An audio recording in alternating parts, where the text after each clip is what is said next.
Hello and welcome to the University of Maryland Extension's Zooming into Healthy Horsekeeping Spring of 2020 webinar series.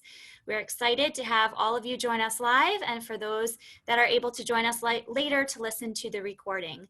My name is Jennifer Reynolds. I am the Extension Coordinator for Equine and Poultry Activities with the University of Maryland, and I will be assisting as host today. It is my pleasure to introduce our speaker, Dr. Amy Burke. Dr. Burke is an associate professor in the Animal and Avian Sciences Department and the coordinator for the Equine Studies program at the University of Maryland. She teaches courses in horse management, equine science, and equine reproduction. She's given hundreds of invited talks on equine nutrition, pasture management, and equine health. She was awarded Educator of the Year from the Equine Science Society. Dr. Burke is the current chairman of the board of the National Association of Equine Affiliated Academics and a board member of the Equine Science Society and the Maryland Horse Industry Board. She completed her graduate work in equine nutrition as a Pratt Fellow at Virginia Tech. I'm very excited to have her with us today and present her talk, Trimming the Fat, Weight Loss Strategies for the Overweight Horse. Okay. Hey everybody, I just want to check in with you as we get started to show you that there really is a person behind the voice that you're going to hear from today. And thank you so much for joining me and Jennifer with this great webinar series that we're offering through University of Maryland Extension. So, trimming the fat, weight loss strategies for the overweight horse. That's a topic that I think is an important one to talk about because a lot of horse owners and horse farm managers are dealing with this quite a bit on their farms. So I put this together today with a couple objectives in mind. Let me get to those.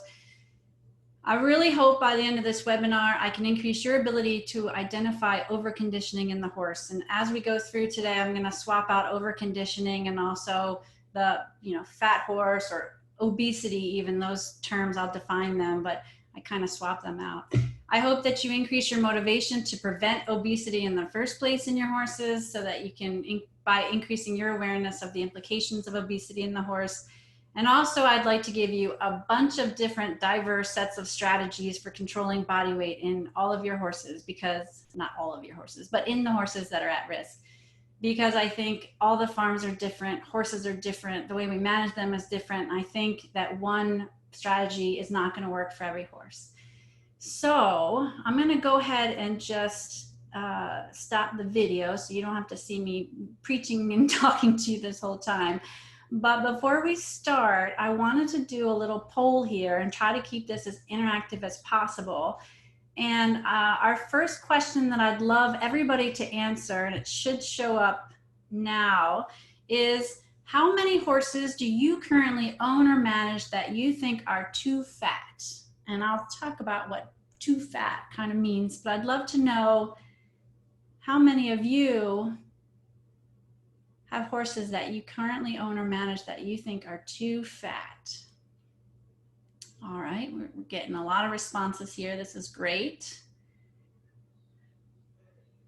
I got a couple more people that probably could. Yeah, there we go. About 92% of you have voted. Don't be shy. It's all anonymous. Nobody knows which answer that you're picking.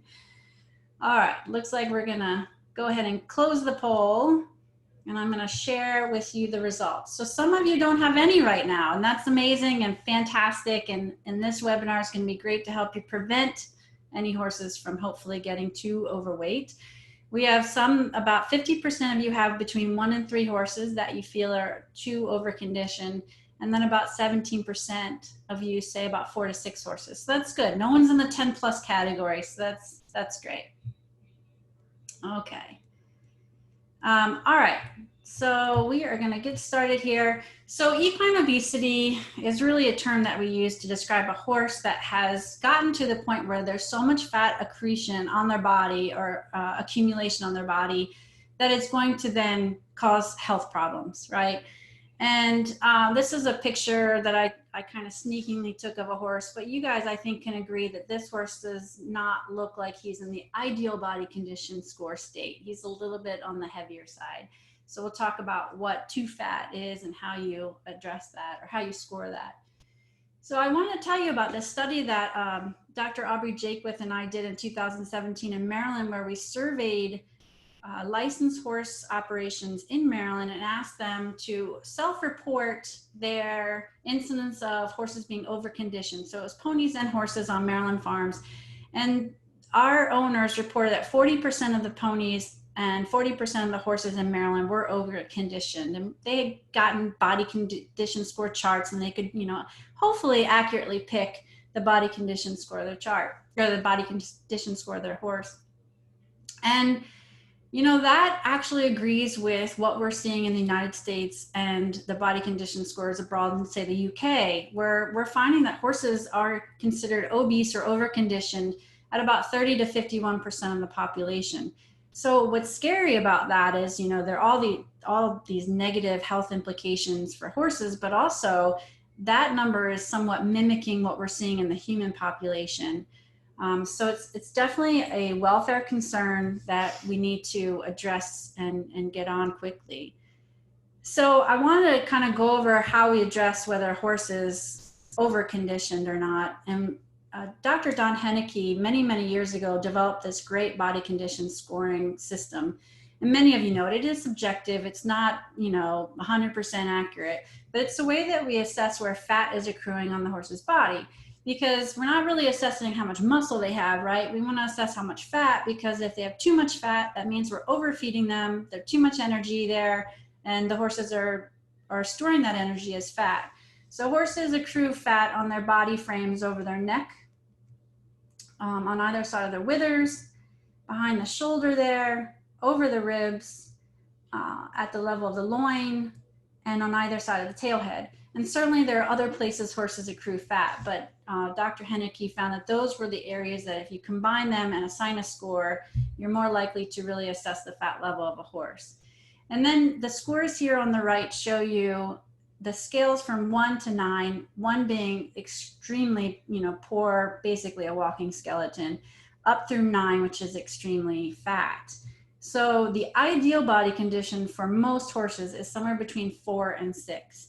4 is moderately thin, and I'll show you a picture of 4. 6 is a little fleshy, but what we don't want to do is get in the 7, 8, and 9 category, because that's when we know our horses are at a higher risk for metabolic problems, including laminitis, which, as many of you know, is a painful hoof condition that's very debilitating and can unfortunately lead to the horse needing to be euthanized because of the pain. So here's a picture of a horse who I would call a 4. Now, technically, when you body condition score a horse, you're going to follow this scoring chart, and you're going to be feeling the fat level on a horse. In this case, we have to visually assess it through a webinar, but usually here the ridge, so I just have a definition. The ridge of spine and outline of ribs are visible. So on a horse with a body condition score of 4, you're typically going to still see the ribs. The tail head may or may not be visible depending on the breed. We can definitely see the tail head there. There's not a lot of fat accruing on either side. Withers are prominent with a depression on either side of the wither. Shoulder, not a lot of fat, maybe a little bit of fat I can see there. And the neck doesn't appear overly thin. So it's a little thin. You don't see any fat accruing on the neck on a 4. That's typically your body condition score that you're going to see in an athlete, right? They don't need to be carrying around 50 to 100 pounds of extra weight. They need to be athletic, do their Arabian endurance rides or their thoroughbred racing or eventing. Most horses should be maintained at a body condition score of 5, right? That's right in the middle on the body condition score. And I would describe this horse overall as just being smooth, right? So there's no more neck, there's a little bit of fat accruing on the neck, but not starting to build up. There's definitely some filling in over the withers. Certainly a little bit of fat here where the shoulder blends smoothly into the abdomen. You can definitely feel the ribs on this particular horse if you could feel them, but you can't see them. The loin's usually flat, and then there is some fat accruing on either side of the tail head, but not very much. So I would call this horse kind of a smooth body condition.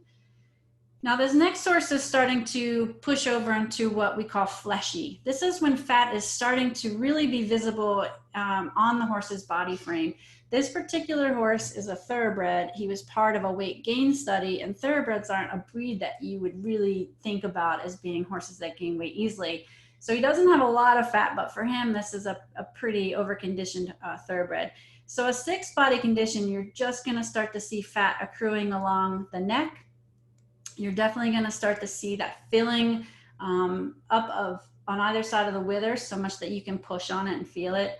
You are gonna see fat accruing here. It's unfortunately dark in this picture, but you could definitely press right there. Still, the loin is probably going to be flat or just start to have a crease where the backbone is sitting underneath the fat on either side of it. And then when you feel the fat on either side of the tail head, it's going to feel somewhat spongy, but it's definitely going to have kind of a mound of fat starting. And then as we get to the body condition scores of 7, this is where we don't want any of our horses to be. This is fat has accrued on the body such that you can see fat is pretty much over the length of the neck. He's really filled in fat here. This horse now has what I like to call like a knee roll. If you ride on bareback, you really don't need a saddle because the fat pad will somewhat keep your legs in place. Hard to see the loin having any crease there. But you start to see on the back end here, the fat is starting to somewhat take over the tail head. And then in these horses, it's very tough to feel the ribs when you do get to palpate them. And then here, this would be a body condition score of 8. We start to see much more mounding of the fat along the neck, and each really in every situation. It's very tough to see the tail head there, very tough to feel any ribs. And I don't have a body condition score of 9. I've not been able to take my own pictures for that, but you can imagine they can get quite large.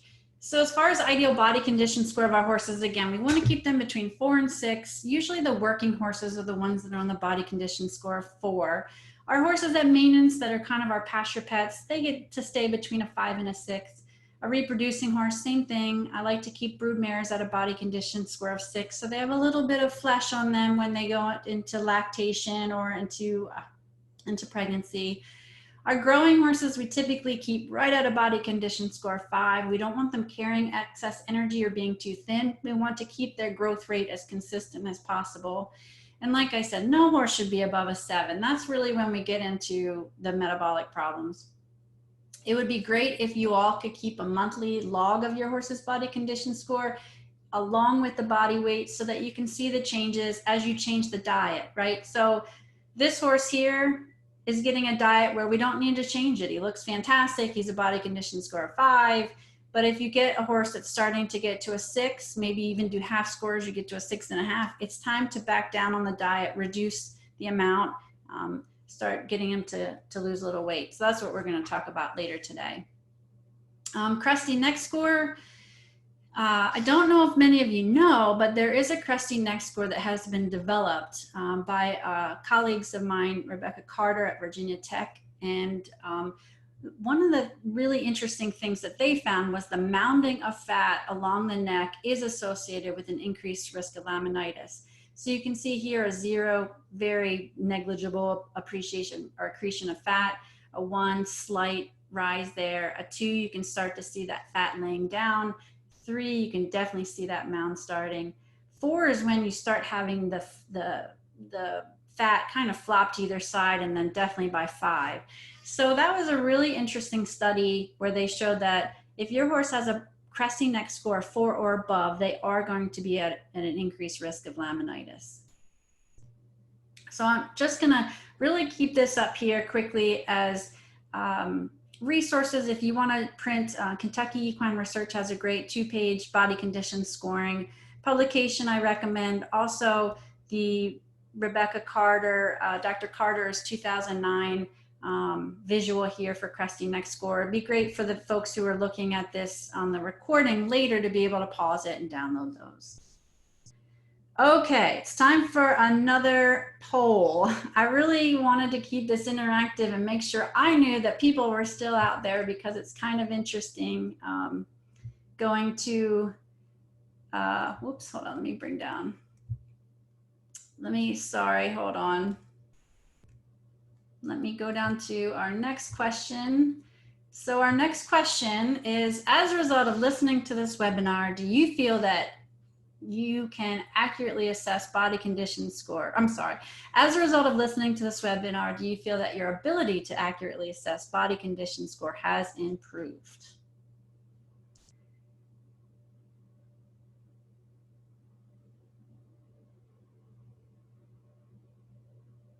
Okay, we got about 73% of the votes in, 80%.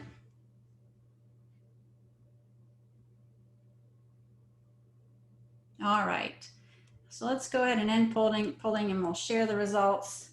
Looks like most of you are fairly confident that you can accurately assess body condition score, and that's good because it is really tough. You have to do it monthly and develop, you know, kind of a skill for it. But I think your horses are going to be better off if you do look at them each month. You really can't assess body condition score too often because they don't really change that often. So, you know, I wouldn't recommend it weekly, but certainly once a month or once every other month would do good for you guys. All right, why do horses become fat? And I know some of you are probably laughing out there like, I know why horses become fat. Mine become fat because I never can ride them, right? What I have found over the years is I think that horse owners are just so great at wanting to do better for their horse that we're actually killing them with kindness by overfeeding them. We want them to run and play and be with their friends on pasture, but they're over consuming pasture. Or we're just throwing too much hay to them when they don't need it. Or what's really bad is when we're still feeding concentrate or grain, same, you know, we interchange those two words, to our horses that really don't need it. So we'll talk about how to, you know, take concentrate out of the diet and to make sure that they are getting the nutrients when they're not getting concentrate. Lack of exercise is a huge problem, right? Most of us have 1 or 2, sometimes even 3 jobs just to be able to afford our horses, and we just can't get out and exercise them like we want to. And then certainly there are some that have this genetic predisposition to being what we call easy keepers. The ones that they just keep weight on no matter what you do. You just try so many different things, and they have what Dr. Treiber from Virginia Tech had published it being the thrifty gene.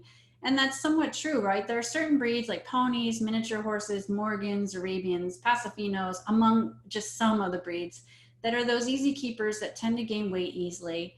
And it's theorized that, you know, when they evolved and they were walking and grazing and doing the light nibbling of their diets, they were on these really low energy, high fiber diets, and they learned how to cope on those diets. And now we get them and we're like, here's this beautiful lush pasture.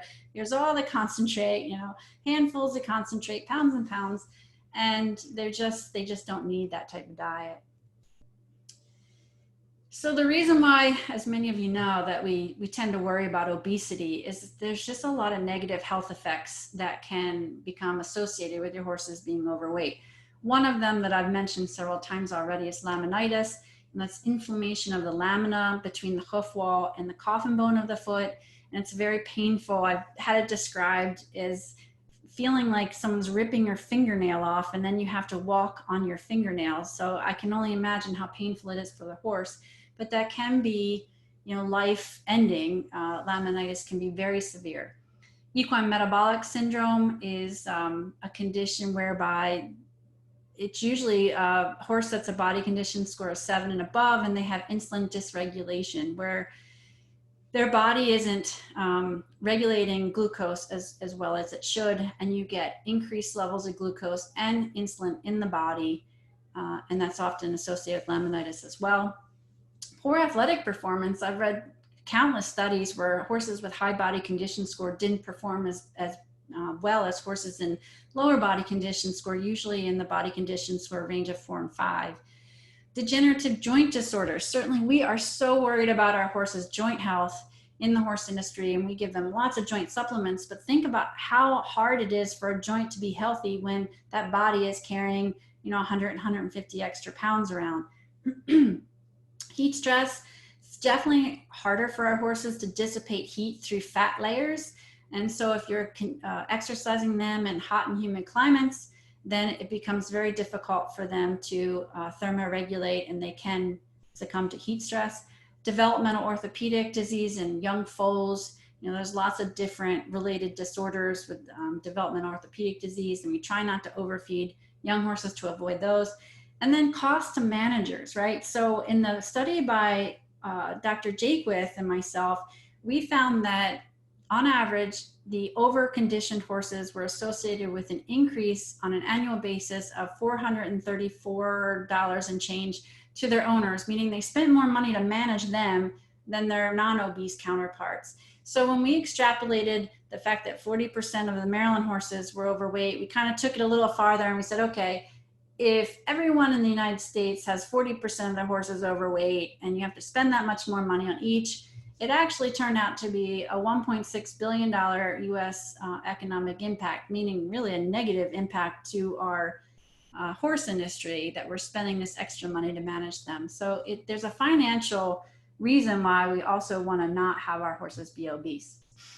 So I want to just take a second at this point and just ask Jennifer and check in with her to see if there's any questions that have come up that I could answer at this point before we go on. I don't have anything in our chat box right now, but just as a reminder to our participants, if you do have a question during the course of the presentation, just go ahead and use that chat box and we'll make sure that Dr. Burke gets your question and has a chance to answer it. Great. Okay, thanks. Yeah, you can ask questions and Jen will relay those to me as we go through here. And certainly I'm going to answer questions at the end if you'd like to wait. So establishing the weight loss plan, right? We've got to give some tough love to these horses so they can't get overweight. You can do it, I promise you. The first thing is not only can you do it, but you need some help. So the best thing to do is really talk to your veterinarian. They are wonderful resources. They can work with you to develop a plan for your horse that's specific to your housing, specific to what type of diet you can offer your horse. And then they can help you monitor that. And I'm sure they would love monthly emails and for you telling them, how your horse is doing. So definitely consult with a veterinarian. What you want to do is really think about what the ideal body weight and body condition score is. Well, I say that, and then I'm going to go backtrack and say there's really no ideal body weight. With humans, we have these ideal body weight charts. We don't have quite that same sort of thing in horses, but we certainly have an ideal body condition score, and I'll relate that to an ideal body weight. So I'll talk about that in a minute. But what we need to do is get some supplies. So this is a photo from thehorse.com showing the use of a body weight tape. They are usually free from your feed dealer, but you can also buy them at tack stores. And they have little notches on them that tell you an estimated weight for the horse. So these aren't as accurate as I would like, but the fact that they're either free or at very low cost and easily available to you, I think they're great to use. You wrap it around the horse's girth area from the top of that wither all the way around, pull it up, and it'll say like this horse maybe is 1,058 pounds. If you look at that monthly, it'll at least help you assess the change in body weight from month to month. The other thing you could do is use a long cloth tape measure. And there are formulas online. They're pretty easy to find out, but you measure the circumference of the girth area and also the length of the horse, and you can plug them into little online equations. If you can, buy a scale. That is the most accurate way to determine your horse's body weight, but I'll tell you, I think the last scale we bought was about $2,000. So not everybody has the money for that, but it is very easy. If you have a lot of horses on your farm, it's wonderful to have a scale, put to the side of your barn where all the horses can walk on that scale each month and get a weight. And then, like I said, keep a monthly log where you can see your progress with your horse. So here's an example of weight loss, and I borrowed this picture of this horse named Fouled Albert. I couldn't resist from this website. But let's say that this particular horse is needing to lose some weight. In general, one body condition score has, through research, been shown to be about 45 pounds for an average horse. It changes with ponies. It's a lot less for ponies or even miniature horses, but for the average 1,100-pound horse, it works. If one loss of body condition score takes about 1 to 2 months, keep in mind that weight loss is not going to be a quick process for your horse. But let's say his current body condition score is an 8. Our target body condition score is a 6. That's 2 body condition scores. If we multiply 45 pounds by 2, our target weight loss is 90 pounds. And that's where that ideal body weight comes in, where we look at body condition score and then we can extrapolate it back to body weight. And again, each body condition score loss is about 1 or 2 months. So, plan for this to take some time. Okay, so you've talked to your vet, you're starting to come up with a plan. One of the first things you have to do besides, estimate body condition scores, figure out how much pasture turnout does your horse have? What's the quality of the pasture? What feed and supplements is your horse currently getting? You kind of have to accrue all this knowledge of what they are eating so that you can figure out how to change the diet. Who are they turned out with or fed with? That's important, right? Because we have some horses out there that maybe your horse is a bit of a bully or has some dominance over other horses in the field, and your horse is eating other horses' feed. So you kind of need to know the housing situation as well, and how much exercise are they getting. All of those things play a role in a horse being overweight. So here are these weight control strategies I want to share with all of you guys, and there are plenty of them. And like I said, I wanted to give you different strategies that might work for your operation or your horse in the situation that you're in. So the 3 main approaches that we take are reducing calories in the diet, and there's lots of different ways to do that. Increasing exercise, easier said than done, right? And administering medications and supplements. So I'm going to talk about each of these as we go. The biggest thing that we need to do is reduce calories in the diet. And the main ways that we're going to be reducing calories in the diet is to take out the carbohydrates and the fats. So in the horse industry, we're very much focused on what we call NSC, or non-structural carbohydrates. So just to kind of back up, forages have carbohydrates, both fibrous carbohydrates and these non-structural carbohydrates, or the sugars and starches. And those are the ones that we're mainly concerned with, not the fiber type structural carbohydrates. And then fats as well. If a horse is overweight, they certainly don't need added fat in their diet. So what we're going to focus on is the carbohydrates and fats in the concentrates, or the grain, pasture, and also the hay. Those really concentrate and pasture are the ones that we need to reduce in the diet. So the first thing that you can do to reduce calories in the diet is just to reduce the amount of horse feed that you're giving. So the average horse eats about 2 to 2.5% of their body weight per day. In some research that I've been involved with, thoroughbreds have eaten up to 3% of their body weight a day, which was 3.3% was the highest for one particular horse.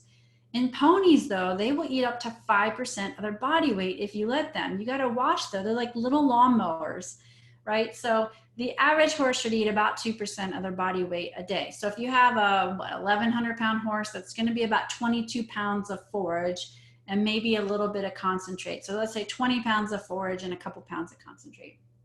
What we need to do with these horses is slowly reduce their diet to about 1.5% of their body weight. And once you do that, you need to really think about the timing. You don't want to do it too fast, because that could be very harmful to your horse. If your horse still doesn't respond after you've dropped the diet to 1.5% of the body weight, after maybe a couple months, you can go as low as 1.3% of the body weight, but really you don't want to go any lower than that. Any horse that has had so much feed taken away from their diet, even less than 1%, can run the risk of colic and gastric ulcers and all kinds of digestive problems. So we really don't want to take it too low. Definitely, again, talk to your vet about your horse's situation. So I have another example of what I mean. So let's say you have a horse currently about 1,240 pounds, body condition score of 8. He's on the heftier side there. He's eating about 2.5% of his body weight in hay and grain a day. And so he's getting about 31 pounds of hay and grain. So as part of our weight loss goal, we want him to get down to about 1,100 pounds and a body condition score of 5. So we're going to drop his total amount that he's getting down to 1.5% of his body weight. And that's 19 pounds. So that's a huge difference. That's why you don't want to do it really quickly. So let's say, the first week you go down a couple of pounds. The next week you're going to reduce the diet a couple more pounds. And you really want to take your time in reducing that diet by 40% to get him to lose some weight. So that's one approach, just reducing the amount of diet.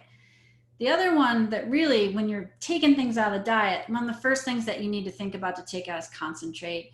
Concentrates, we call them grain in the industry, those are concentrated energy sources, really. Those are for exercising horses, young growing horses, mares in late pregnancy or early lactation. They need more energy in their diet. If your horse is a lightly exercised horse, a pleasure horse, a pony, they don't a lot of times need concentrate. So we need to get that out of the diet. The other thing is focus on forage. A lot of people, when I ask them, hey, what are you feeding your horse? They tell me what the horse is getting for concentrate first. But concentrate really can sometimes be 1% to maybe 20% of the horse's diet. It's really the forage that we need to really think about first. That can be anywhere between 60 and 95% of the diet. So we're going to take the concentrate out. And I wanted to show you why.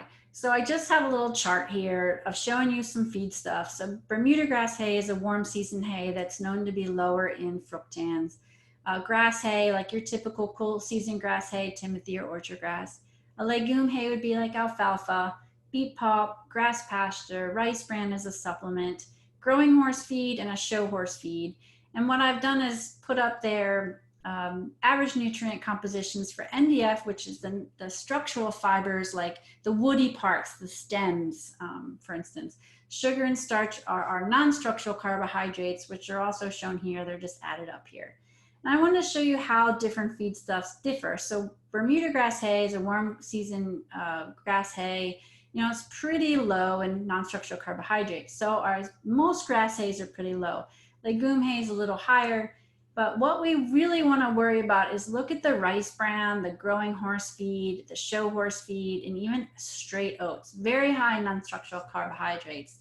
Those horses that are obese or at risk for obesity do not need to be getting any of these supplements or added dietary components. We're going to get into this a little later. But in general, if your horse is carbohydrate sensitive, we call it, or you have been told you need to lower the non-structural carbohydrate amount in your horse's diet, usually that's below 12%. Sometimes you'll hear recommendations below 10% of the diet. So look at these values. These are kind of what you're going to be looking to. The hays, for instance, you're not going to be putting your horse on pasture or giving, like, say, rice bran as a supplement. So one way to get around getting the concentrate out of the diet, yet still providing protein and vitamins and minerals to the horse, is to feed what are called ration balancers. There are tons of companies out there that have developed these, so I just showed you a couple. They're not always called a balancer in the title, but they are in effect balancers. So you need to have a conversation with the feed rep about them.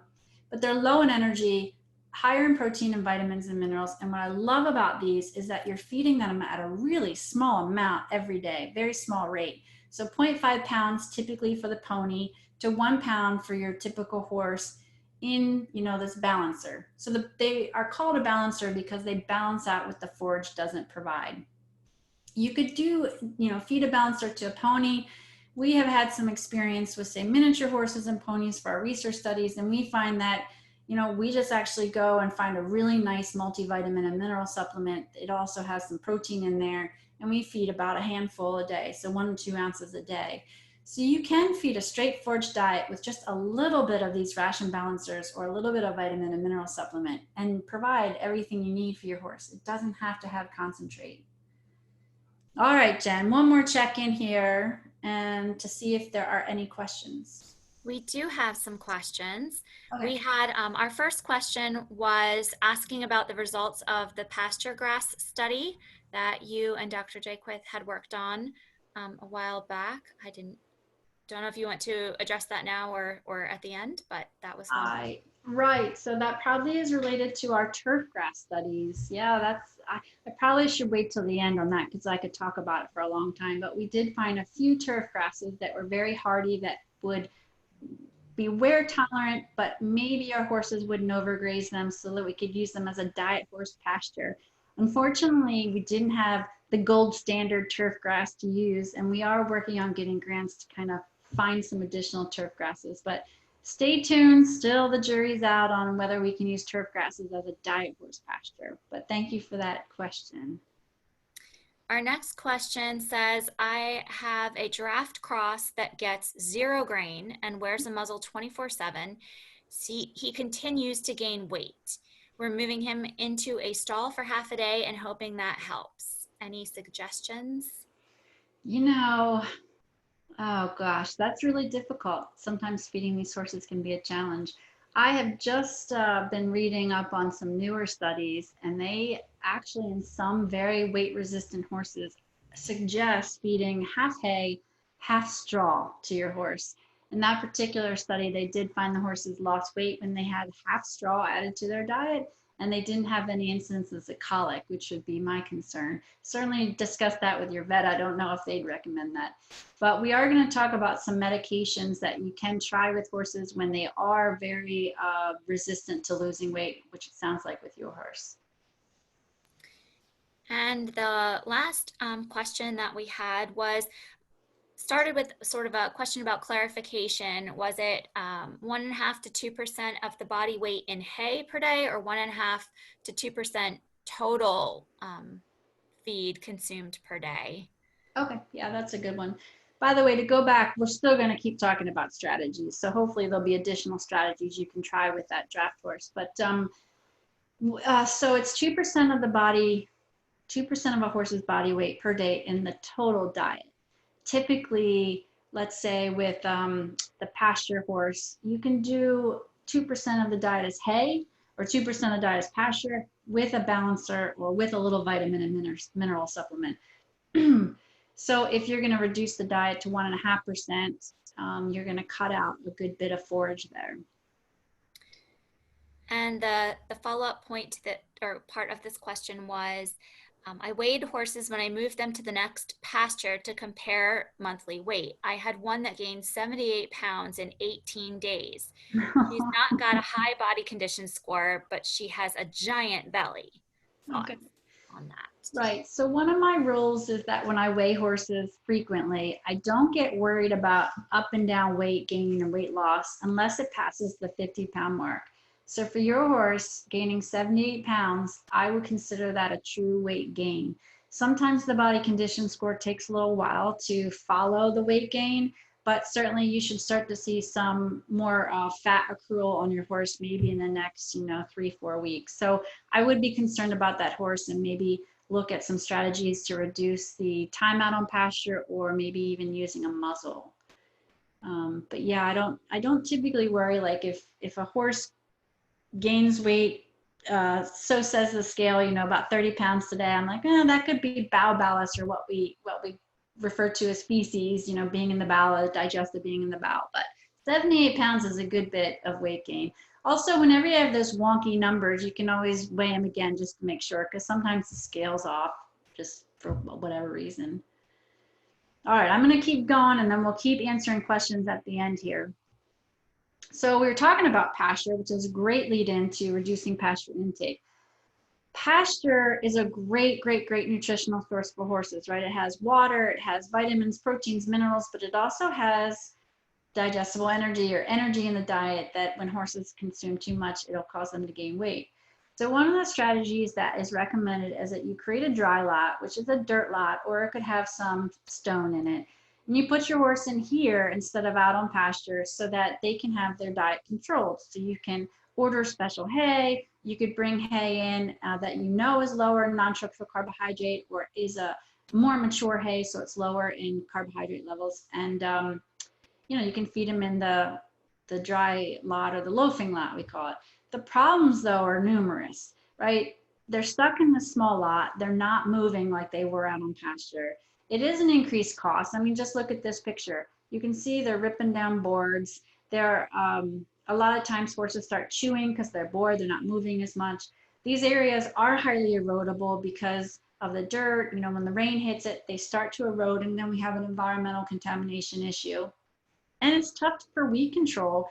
Those are heavily worn areas, so grasses aren't going to survive, but the weeds usually do. And then you're worried about toxic weeds, and you have to go out there quite frequently to make sure that there aren't toxic weeds for them to eat. So it's not the greatest thing, but we can use dry lots to help. What some people try to do is use a dry lot or a stall with pasture turnout. So, you can try reducing time out on pasture by maybe putting them out overnight for 10 hours and then have them in 14 hours or vice versa, depending on the weather. The problem with that is that some studies by like Annette Longland here and others from North Carolina State have shown that when they are allowed out on pasture after being in a stall or a dry lot for a long time, they are lawnmowers. And like someone was mentioning earlier, their horse consumes a lot of pasture. I mean, they just chow down. So ponies observed to consume up to 1% of their body weight within 2 hours of pasture turnout. Those little suckers sit in their stalls and they wait. They don't even eat the hay that you provided in the stall. They just say, yeah, I know, I'm going to get out here and then I'll just eat to my little heart's content when we get out. So that may not be a great strategy for your horse. Some horses it's great, some horses it won't work. Okay, that brings me into grazing muzzles. Grazing muzzles are really growing in popularity because it allows your horse to go out, be a normal, well, I wouldn't say normal, but be a foraging horse, right? They're walking, they're eating, they're interacting with their pasture mates. So they've been shown to be extremely effective in limiting the diet. So they can reduce forage intake by 30 to 86% in horses and 75 to 80% in ponies in a bunch of different studies. And that's fantastic, But then there's so many things that go along with grazing muzzles that we worry about, like how long should we leave them on? That mare in the picture there was a broodmare that we had donated to our program who was obese and very much on the verge of probably getting laminitic. And she wore that grazing muzzle for 24 hours unless we took it off to check her and make sure it wasn't rubbing and things like that. But horses are very resistant to keeping these on. They rub it off, they knock it off, they break them, they chew through them. You're replacing them a lot, which means you're spending, $20 every time they break them. The other thing that we're concerned about is they cover the horse's nose. So they can't use their teeth to bite and defend themselves. It covers up their facial expressions. And how does that play a role in their dominance hierarchy and that horse's ability to be a normal horse and interact with its herd mates? We wondered at the University of Maryland, does a muzzle stress out a horse? It's great and effective at reducing intake, but does it stress them out? So I wanted to show you some data that is about to be published in the Journal of Applied Animal Behavior Science Journal. It was a study done by a grad student of mine, Christina Davis. She actually did 2 studies. In both studies, she had 3 groups of miniature horses, a control group that didn't wear a muzzle. The horses then moved into their treatment where they had a muzzle on 10 hours a day, and then the rest of the day it was off. Or the horses were put on the treatment where they had the muzzle on for most of the day, 24 hours, except to take it off and check them and to give them a little vitamin and mineral supplement. And the way we looked at stress was a couple ways, and I'm just showing you some data. So salivary cortisol is it's an indicator of stress, not immediate stress and not long-term. It's somewhere in between. And I wanted to show you really, if we focus on the treatment means here, the gray is showing you the control group, the unmuzzled group. The yellow is showing you the group of horses that had the muzzle on 10 hours a day. And then the muzzled 24-hour-a-day group is in red. And we didn't find a difference in salivary cortisol levels as the horses were on their treatments for a 3-week time period. Pretty short, I know, but the whole study was 9 weeks because every 3 weeks they get exposed to a different treatment. But that was kind of interesting. And then we also looked at heart rate variability while the horses were out in the middle of the day grazing. All of them were grazing. We looked at heart rate variability for 5 minutes. And we looked at heart rate variability because when you're less stressed, you have more heart rate variability, which probably sounds funny. But when you're really stressed out, your heart rate has to regulate itself and really beat consistently to get the blood to the body tissues. So when heart rate is high, that actually indicates less stress. And what we found in the horses that were wearing the muzzles, at the same time that you had horses not wearing the muzzles or wearing them 10 hours a day, were actually they had what we could interpret possibly, I mean, we're in the infant stages here of doing this research, but they were less stressed. There is some confounding issues with the horses losing weight. The horses on the M24 group were the only horses that lost weight compared to the control, and the horses that had muzzles on for 10-hour days, 10 hours a day. And I think that's probably because the horses that were muzzled 10 hours a day ate a lot and made up that difference in the time that the muzzles were off. So we're going to repeat these studies and look into this more, but we're not thinking that muzzles actually stress out a horse, and maybe that's because they're working and foraging for their diet like they used to when they evolved, you know, out grazing and working for their diet. All right, another strategy that you can try is feeding lower quality hay. You know, you don't have to be feeding alfalfa to your overweight horses. Certainly looking for a mature hay that, like in this picture, you can see there's more stem in this hay sample. They should have a full seed head or most of a seed head showing. So I'm talking about like a mature Timothy or a mature orchard grass. And that's because mature hays are lower in energy. The only problem is they are also lower in vitamins and minerals and protein. So when you feed a mature hay, like a full seed head Timothy, you often need to feed that forage balancer or the supplement. Definitely avoid feeding any hay with white clover in it or alfalfa because they are legumes and they're higher in energy, and it's just, you know, not what they need to be getting. So I love to talk about hay quality. I won't go too long here, but you know, as a grass plant, like this is orchard grass, when it's very vegetative or in its vegetative state, it's higher in nutrients, right? So as it grows, it's increasing in dry matter. That's just how much yield it'll have when it's made into hay. It also increases in fiber, which is actually good to have a very stemmy, coarse, fibrous hay for our overweight horses. It peaks in non-structural carbohydrates, just, you know, right there when that seed head starts poking out. And protein also has a certain point where it declines. So we actually want to feed hay that's in the mature stage for our overweight horses, that's higher in fiber, but we also have to recognize that protein, also vitamins and minerals are going to be on the decline. So consider a balancer for those horses or a vitamin and mineral supplement.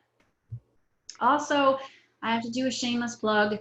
We have a YouTube channel, Maryland Extension Horses, and there's a YouTube video there if you want to go ahead and look at that on how to evaluate hay quality for horses and how to match the hay type and quality to the type of horse that you're feeding. Another strategy that I absolutely think is the coolest way to approach feeding horses these days is take them back to their roots when they were eating small forage meals over the course of the day. And the way that you do that is to feed them in these slow feeders or these nibble nets. It's a great idea because we have been, you know, we've domesticated the horse and now we just bring them these large meals. Here, have your meal. Well, why not make them work for it, right? I think they're a lot less stressed when their mouths are busy and they're trying to get this hay through these small openings of the nibble nets, or some people make their own boxes with, you know, fencing or netting over top of it. But it makes them, you know, slow down, work for their food, and it elongates how, you know, how long you can make 2 flakes, for instance, for a miniature horse last, right? Because miniature horses aren't getting a lot. You give them 2 flakes on the ground or in a hay feeder without having a nibble net, and they just gulp it down, and then they look at you like, can I have some more? You know, so it's great. The other thing this does is it increases chewing, increases saliva. Saliva is a great buffer for stomach acid, and you know, that's great for keeping stomach ulcers at bay. Another strategy is if you really want to get into the nutritional content of your hay is trying to reduce the sugars and starches in your hay. Certainly for horses that are becoming overweight and are either pre-laminitic or laminitic or have equine metabolic syndrome, they need a very low non-structural carbohydrate diet. How do you do that? Well, some cool season grasses inherently have low non-structural carbohydrate diets, but you'd have to send it off to a lab to test. Warm season grasses are typically lower in non-structural carbohydrates. Now we're in Maryland, but we'd have to say ship up Bermuda grass from the southern states. Teff grass does grow here. It's an annual grass. I see a lot of it grow more actually in Pennsylvania. So again, you may have to purchase it out of state and ship it in. But those warm season grasses don't include fructans, and they tend to be lower non-structural carbohydrates. The thing is, you have to really worry about, you know, what level am I at, because we want to try to keep it below 10 to 12% in those diets. So one way you can get around that is to take your grass hay, your Timothy or orchard grass, and soak it. Those water-soluble carbohydrates are called water-soluble because when you dunk your hay into water, the sugar and starches will become soluble in that water. So you're kind of leaching them out of the diet. So soaking hay is a great way to reduce glucose and sucrose and fructose, all those simple sugars and fructans, also potassium and dust. And so what you need to do is get a clean muck tub here, put your hay in a hay net, put it into that tub full of water for about 30 to 60 minutes. I don't think, the research shows whether warm water is better than cold water. So cold water is fine because that's what comes out of the hose anyway. You don't want to usually go longer than 60 minutes because it tends to reduce dry matter, but 30 to 60 minutes is plenty. It's going to reduce your non-structural carbohydrates in your hay. So you just pick it up, drain it, and then feed it. And you want to make sure it's fed out quickly. You don't want it to be left out for, days at a time because it can mold since it was wet. But that's a great way to reduce your NSC content by, sometimes 30% of where you started. So think about that as part of your plan for your horse. All right, I want to stop again and see if we have any questions. Jen, any questions? We do have a couple. We had one sort of mentioning that using the muzzle, the pony's teeth had actually become cupped from using the muzzles for so long. Had you come across that or had any thoughts about dealing with that? No, but that is one of the kind of the negative side effects of using muzzles is it increases the wear on a horse's teeth. And then you run the risk of them having kind of early wear problems later in life when they get a bit older. So yeah, that is definitely one of the drawbacks of wearing a muzzle. The other one that we had mentions about starting herds grazing at 6 to 8 inches when the grass is 6 to 8 inches long, and the muzzled horse becomes so frustrated with that longer grass, trying to eat it through the muzzle. And he's one that's also ribby right now with the muzzle on, but with the muzzle removed, looks like an engorged tick. So one that is a struggle. Okay, so about the lengths of grass. Yeah, I didn't mention that, but when you're using a grazing muzzle, any grass height above 4 inches seems to be associated with frustration with the horse because when it's 4 inches, it's still upright and they can get it through the small hole at the base of the grazing muzzle.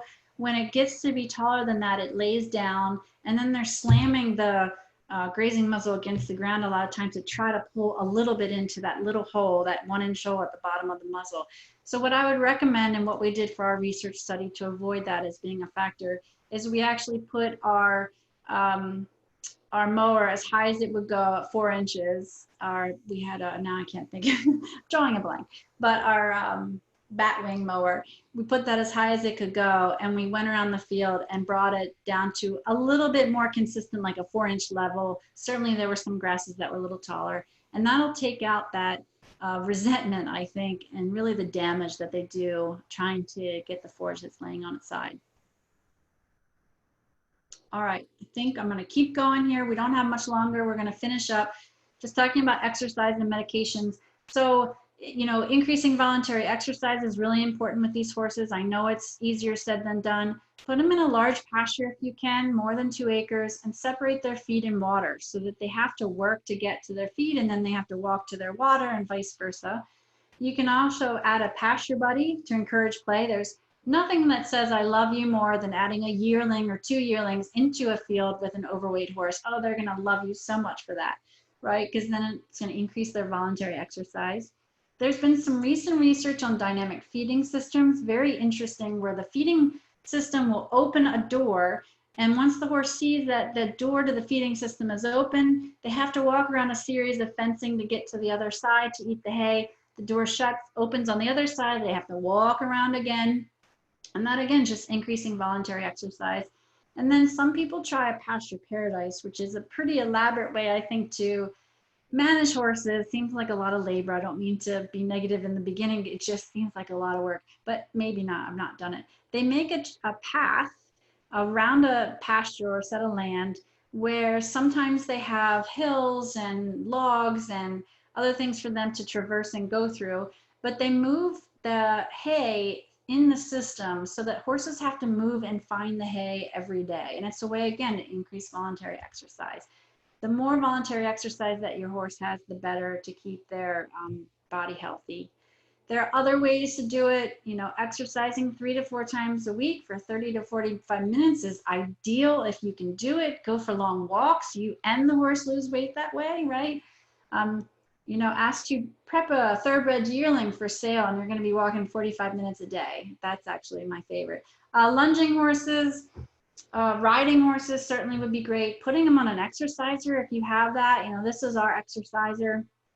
If you can put horses on, great. Not a lot of people have that. Swimming could be used. And then also consider leasing your horse.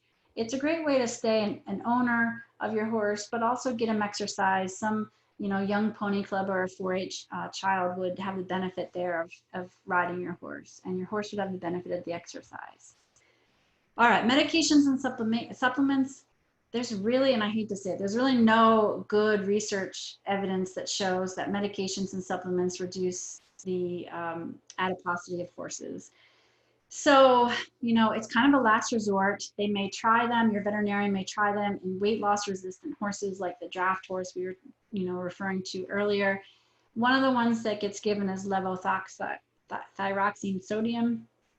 Thyro-L is the name of one of the products out there.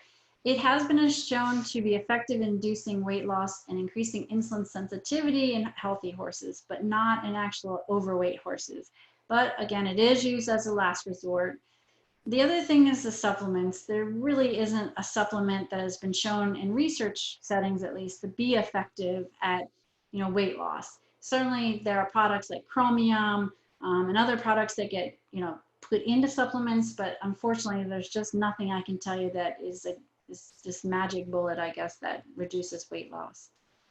And then I wanted to show you some more results from Dr. Jaquith's study, where we were just looking to see, well, how do you manage your overweight horses? And certainly the ponies here, which are in black, are managed more in dry lots than horses. The ponies also were using, having grazing muzzles applied more than horses. And not a lot of people use medication. It's just not that, you know, common to be used, but certainly a little bit more in the ponies than the horses. Overall, we found that, you know, people are more concerned with their ponies because ponies are more prone to laminitis than horses.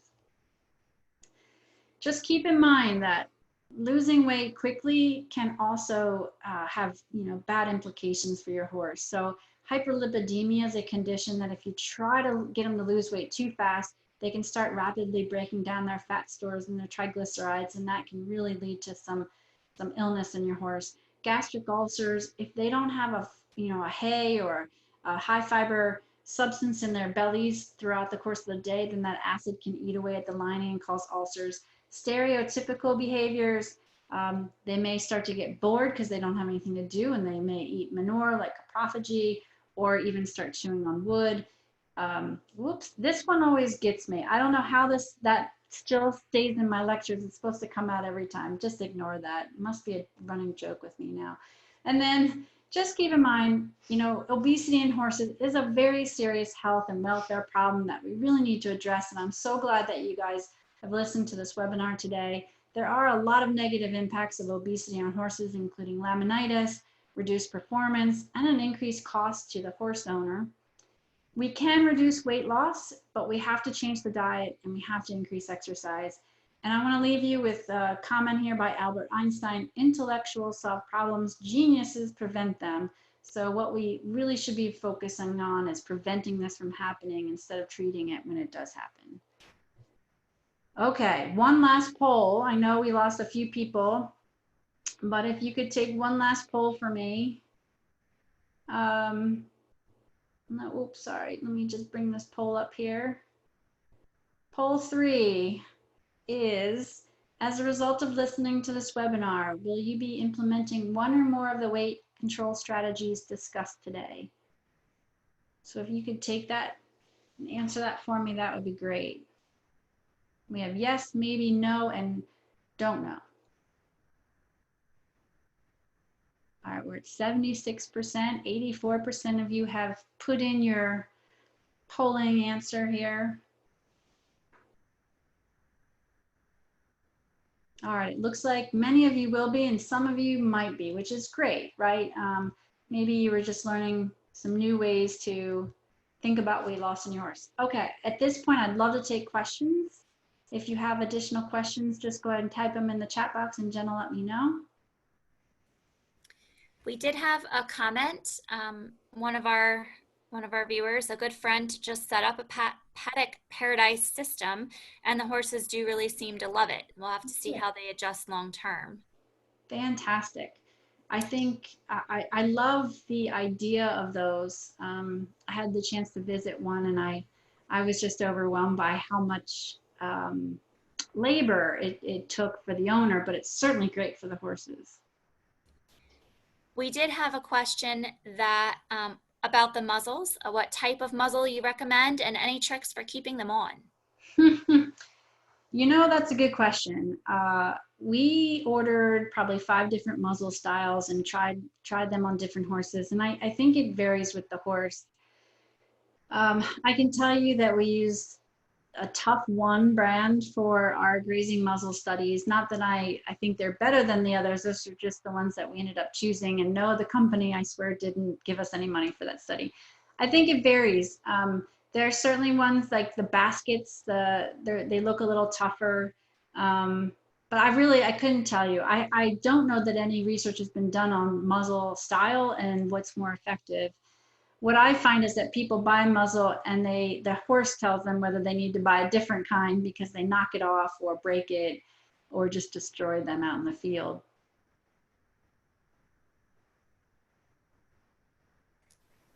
We had another comment about braiding the mane into the muzzle, into the band that goes across behind the ears can sometimes help to hold them on. Yes, fantastic, right? Instead of the Velcro, which they can easily just take off, yeah, sometimes you have to braid them into the mane, and sometimes we've even used duct tape to try to duct tape them in a little bit, even more when they've gotten out the braids from rolling. Another question is, what is the acceptable weight difference between summer, winter, and spring and fall? What do you like to see in those seasonal changes when hay is fed versus when they're out on a lush pasture? So ideally, our horses don't change body condition score throughout the seasons, but in horses, it's a inherent trait that they tend to gain weight. Well, I guess basically when you're managing them, they tend to lose weight in the winter, right? And then we come out of winter, and then April hits, and the it greens up, and then April and May they start to gain weight. What I would like to see is more good quality forage fed during the winter, so we don't have a loss of weight. And then in April and May, I'd be very cautious of turning your horses out full time because that's when the pastures are really growing and they're higher in non-structural carbohydrates. So they don't have to eat as much to get fat. There have been some studies, one study in particular by Virginia Tech that showed really April pastures in Virginia were very high in non-structural carbohydrates. So then you come out of the spring and you hit the summer and you're in drought. So you have to feed hay in the drought as well. And a lot of people forget that. So I get called out a lot and people say, well, my horse is losing weight. What grain should I give him or what supplement? And I look and I'm like, there's no grass out here. You have to feed forage during the droughts. And certainly last year we had that situation where we were very droughty. People were feeding hay very early. So keep that in mind. So hay to me is a supplement to supplement the forage in this area, which is primarily pasture. Any other questions? It sounds like the plan for the fat draft horse that we were discussing earlier is to move him into a stall for half the day. We'll feed 1.5% body weight in hay, straw, equal balance, and we'll add a ration balancer. When he's out, he'll continue to wear a muzzle. I have a lesson each Wednesday and I'll ride more. That's a great plan. Definitely talk to your veterinarian about that. They may have some other recommendations in the area that you're in or with the type of housing or situation. But I think that that's a good plan to try to enact with that horse. We have another comment that just said about with the restrictions on riding, horses are out 24 hours without the regular exercise that they may have gotten previously. Right. So my concern there is that we are, now that we're in the COVID pandemic and a lot of people are not allowed to ride and go to see their horses, that we're going to open up for business and we're gonna ride the horse just like we did before. They're not fit. They probably have gained a little bit of weight. I'm actually concerned with some horses losing weight as well because owners aren't kind of there to make sure their horse is staying on in a good body condition. So you actually might see both conditions happening. At least I've heard of that. So take it easy with your horse. Um, Scale up your riding slowly. Don't try to compete right when we're allowed to go back to riding. And also consider that we're getting into the warmer months here and it's going to be harder for your horse to dissipate heat. So maybe even do body clips. I mean, they should be losing their body hair, but if they haven't, consider body clips to help them thermoregulate easier in the hot and humid weather. And then just take it slow. That's my best advice. All right, I don't see any other questions. We'll give everyone one last chance if you have anything else you'd like to ask before we close for today.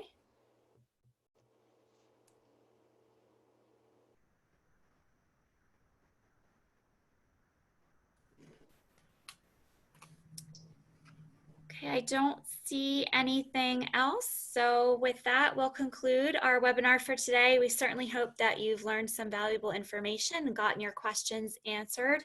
If you'd like to learn more about upcoming webinars, please follow our Facebook page. We try to really post and keep that updated.